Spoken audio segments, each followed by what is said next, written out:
Просто да се въздържа. Така, уважаеми зрители, тук докато чакам да се подготвят уредите за радиочастотния лифтинг, се подлагам на антицелулитна програма за вътрешно бедро. Искам да ви кажа, буквално усещам как целулита изчезва. Просто го усещам как се топи. За страничните ефекти на антицелулитния такова масаж няма да коментирам в момента, но се постигат и те. Тръгна пак. Значи нагласете се в удобна за вас поза, за да обхванете целият целулит с уреда и така да се каже, чакате целулита да се разгради. Но това е уникален уред. Просто честно ви казвам, направо е жесток. Просто усещам, и понеже не трябва да се сяда тук, защото ако седнете, може да постигнете друг резултат, не антицелулитен. Може да постигнете резултата, който редица жени за цял живот не успяват да постигнат в интимния си живот. А тук, ако се отпуснете върху антицелулитния уред, може и да получите това, което дълги години чакате. Но, за да не стане така, трябва лекичко да държите така, да стоите на мускули.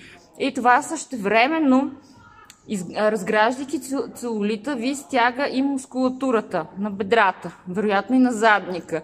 Не знам, вече има мускулна треска. Ако имате...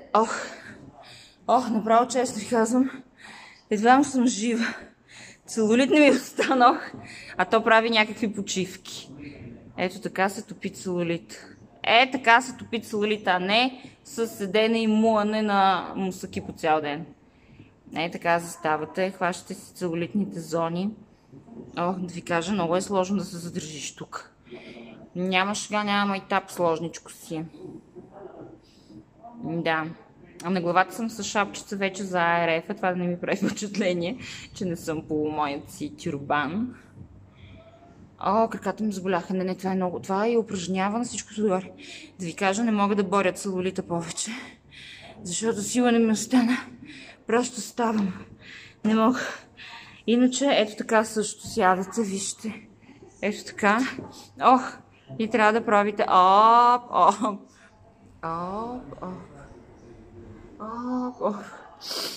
И целият целулит изчезва.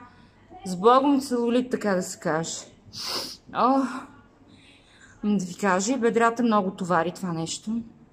Направо хванах мускулна треска на бедрата. Мускулна треска на бедрата хванах. Да, много е сложно. Много е сложно, просто... Сега вече няма да имам грам целулит, казвам. Аз не, че някога съм имала, но съм сигурна, че който е имал, просто нищо няма да остане от този целулит. Една точка целулит няма да остане. Спирам, хора, не мога повече.